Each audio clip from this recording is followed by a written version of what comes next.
We've been expecting you, Mr. Bond.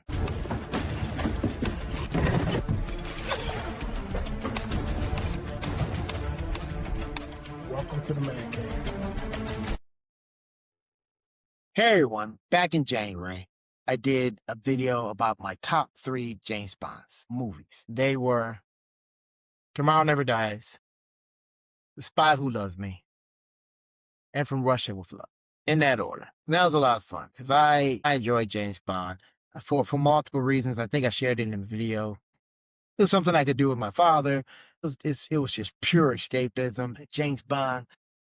I think James Bond is like the coolest guy in the world. He's got the coolest job, coolest boss. I mean, I'll do another video on that kind of thought. My character, Jordan Noble, my novels, The Urbanites, is often been referred to as a Black James Bond. I feel like that's kind of an oversimplification. They do share the heritage of being a spy, former military, but, the similarities stop there. I'll allow you to make those judgments. You can go over to my website at authorjameshroby.com. Make your own decision. But I'm not here to talk about Jordan Noble and the Urbanites. I'm here to talk about James Bond. And today I'm going to look at the 3 worst James Bond movies, in my opinion. And I understand that my opinion will be very differently from others. I see a lot of these lists on YouTube and places like that. Some of them I agree with, some of them I don't. It takes a lot to be a bad James Bond movie for me because there are so many that span what is, good and bad. There are good ones that have good things in them, but then they have like a goofy plot line or villain or something. And then there's ones that just are irredeemable. So these are my bottom 3, starting from the worst to the very worst, number 1. And I think I'll surprise you. So my 3rd least favorite James Bond is Diamonds Are Forever. Yeah, I know a lot of people like that movie, and there's things to like about it, but I just felt like this was the return for the first time of Sean Connery. They went with George Lazenby, and for various reasons that didn't work out. So now they brought back their bankable star, and I just felt like, he was just there to pick up a paycheck. That really did a lot for me. There are scenes where it looks like he's just going through the motion. Who are you? My name is Bond. James Bond. And it's kind of like, yeah, I've done this 5 times before or whatever. I know what I'm doing. I'll just fall into those old habits. Nothing really new, not changing the formula. I thought the plot was kind of goofy.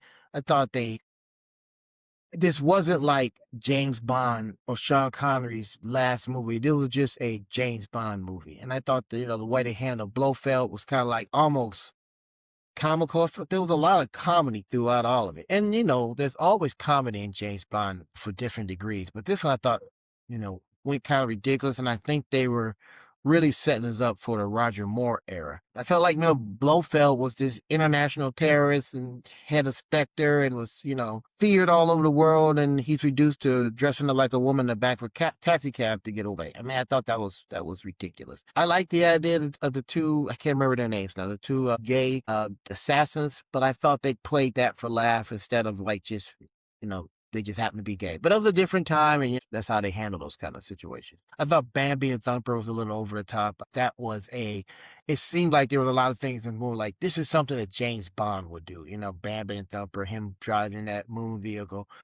But there's 2 things that really make this movie irredeemable for me. And the fact that it was set in Las Vegas. And I felt like they were going for the most American of locations. And where else can you go, especially in that era, but Las Vegas? Very glitzy, glamorous, no substance, all flash.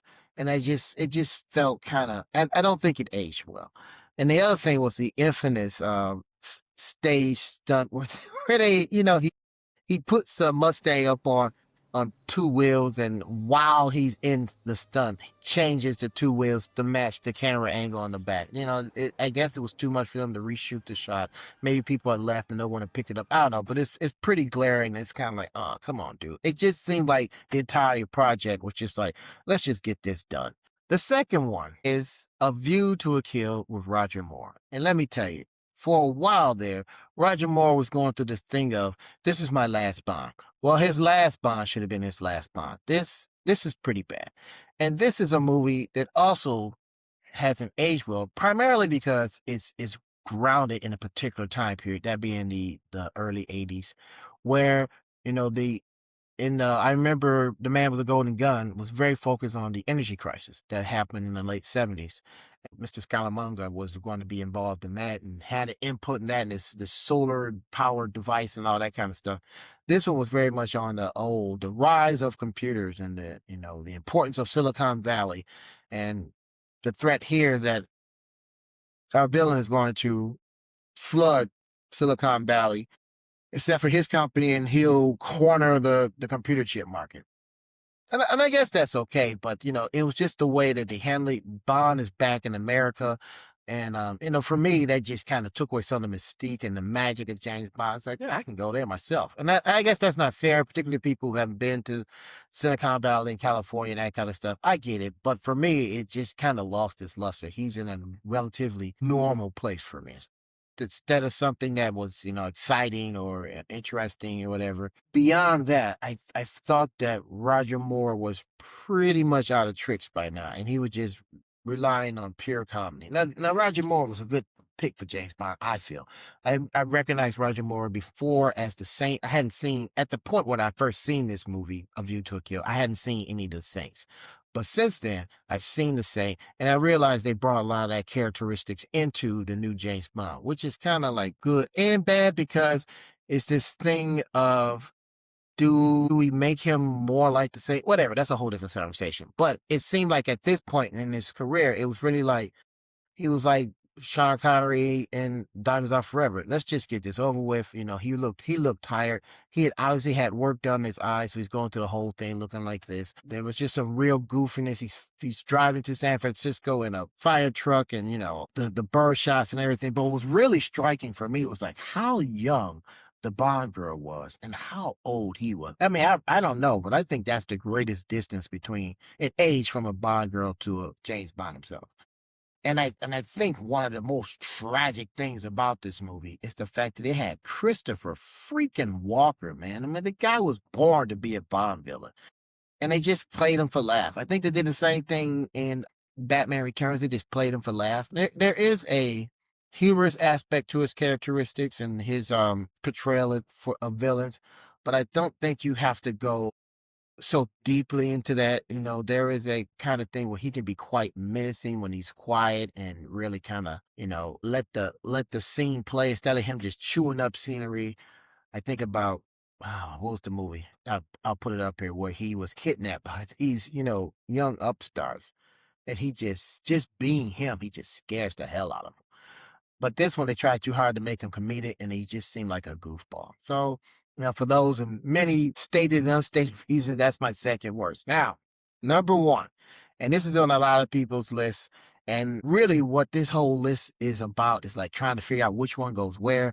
But this one for me, and for many reasons, is Quantum of Solace. I mean, I really felt like this was an opportunity. They were riding high on Casino Royale. And let me be completely honest. I wasn't nuts about Casino Royale. I know a lot of people put that at the top of their James Bond list and everything. I thought it was okay. I felt it was like a real jarring experience from the last James Bond. And this whole thing about him only dating married women. I think they tried to do some things to make him more like Fleming, and we can argue about that back and forth. But I felt like for the cinematic experience, it was kind of like, eh. And then this one, these cars come out of nowhere and they chase them, and the camera is changing different. It's very cinematic, but it's happening so fast. I didn't remember when he lost his door. I mean, I saw it in the movie theater twice, and it's like, I still didn't see when he lost his door. There's also the whole thing about what the plot was about. I think they were trying so hard to misdirect us with this whole, it's not oil. And it turns out to be water is what the villains were against. But man, I just remember like, oh, wait a minute, are there something? I thought it was just a revenge thing, and they tried to put that element, and it was just a lot of stuff going on. And I felt like it could have worked, but they just didn't do it right. Thought this movie had the best Bond girl, but I think it also had the worst Bond girl. I mean, Agent Fields, her sole purpose is for Bond to sleep with.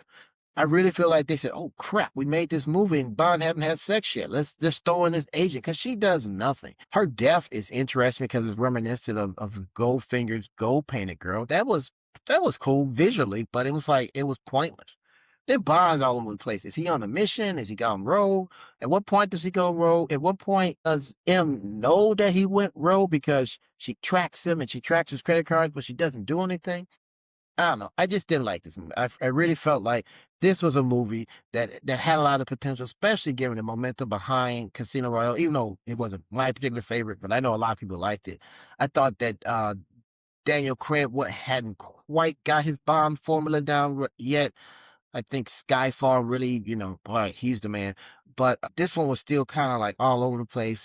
He wasn't quite suave. He's just this ruthless killing machine, and that didn't particularly appeal to me. So yeah, those are my top three: Diners Out Forever, View to a Kill, and Quantum of Solace. Those are the top. Oh wait, there's one I haven't mentioned. Fine. I will mention the movie that everybody hates. And let me start off by saying this is an honorable mention, a bonus feature, because it's not one of my top three, but I recognize that this movie is hated. And when I went to see it in the theater, it was the last Bond movie I saw in a movie theater with my father. And not that it necessarily, makes it a place in my heart, but it's just, I'll never forget it because of that. But I remember seeing it and not hating it. I just thought I knew what they were going for. And what killed the suspense, whatever, is Die Another Day. And everybody hates Die Another Day. And man, let me tell you, there's a lot of reasons to hate Die Another Day. I think that for me, I can pick the moment, almost the exact moment. It's the moment when Halle Berry's Jinx is running after a helicopter and a breeze catches her sundress and makes it blow up. Everything after that sucks. I think up to that move, if you could stop the movie at that point and start over again with the second half, I think you could have a decent movie because it starts off interesting premise. The idea that Bond was captured for 16 months, that kept me engaged, even though we had to watch that goofy video of Madonna's Die Another Day to see him being tortured and everything. But I thought the visuals were pretty good. Thought it started off pretty good. It got a little goofy, the whole walking through the hotel with his shirt off, where's my room kind of thing. Like, do you have an identification, sir? That was a little goofy. But from there, you could see they were putting in these things of, hey, this is I think it was the 40th. This is an anniversary movie for Bond, so we're going to, refer to other Bonds. So it was clearly a reference to from Russia with Love, from the whole bedroom scene. There was a scene when he finds the gene therapy laboratory, the music from Dr. No. There was a lot of things they were trying to do to make this movie, but it's pretty bad. I think the whole thing about Gustave Grave being a changed man via gene therapy, I thought that was a little goofy. The Invisible Car, I did like that John Cleese got to be Q. I thought that was cool that he was finally really officially Q. And then we never see him again. Well, we saw him in the video game, Everything or Nothing, but that's another story. But that was a good thing. But everything else was just kind of like, the atrocious amount of CGI. I mean, just why? The whole wave at the end when he's surfing, which is dumb enough by itself, but they couldn't even do that practically. And that's Bond's thing, is doing things practically.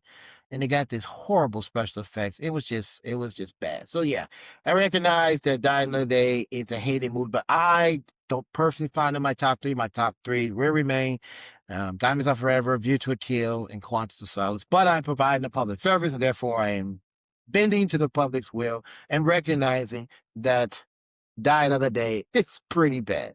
So, hey, what do you guys think? What are your bottom three, your worst Bonds movie? What's your best Bonds movie? What's your Bond experience? Bond has been around so long. It's one of those things that's always been in some places, people's lives. As old as I am, there's always been a James Bond. I've always read the books. I'm a Bond guy. And like I said, he's influenced heavily in my characteristics of my character, Jordan Noble. Not directly, but you can see that the vibe that goes through the cavalier behavior, some of the way he approaches things is definitely Bondish. What do you guys think? Comment below.